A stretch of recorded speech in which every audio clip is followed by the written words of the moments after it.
बाणगावला आषाढी एकादशीला दिंडी सोहळ्यात वारकरी दंग. ज्ञानबा तुकाराम भेटी लागे जीवा लागली स्यास. अवघा रंग एकची झाला, रंगी रंगला श्रीरंग. मी तुंपण गेले वाया, पाहता पंढरीच्या राया. विठ्ठल पाहुणा आला, आला माझ्या घरा. लिंबलोण करा सावळ्याला. विठ्ठल विठ्ठल जय हरी, सुंदर ते ध्यान उभे विटेवरी. करकटेवरी घेऊन या. अशा अभंगांनी टाळ मृदंगाच्या गजरात श्री क्षेत्र बाणगाव येथे रविवारी दिनांक 6 जुलै रोजी आषाढी एकादशी निमित्त विविध धार्मिक कार्यक्रम संपन्न झाले. सकाळी श्रीराम मंदिरात सकाळी 7 ला भजन पंचपदी होऊन सायंकाळी 5 ला गावातून टाळ मृदंगाच्या गजरात श्रीराम मंदिर ते बाणगाव खुर्द, बाणगाव बुद्रुक गावातून ग्राम प्रदक्षिणा घालत पायी दिंडी काढण्यात आली.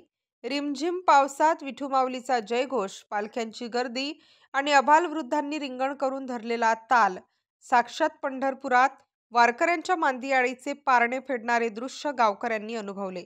या दिंडीत पंचक्रोशीतील भाविक महिला पुरुष सहभागी झाले. रात्री 9 ला श्री बाणेश्वर मंदिरात भजन झाले.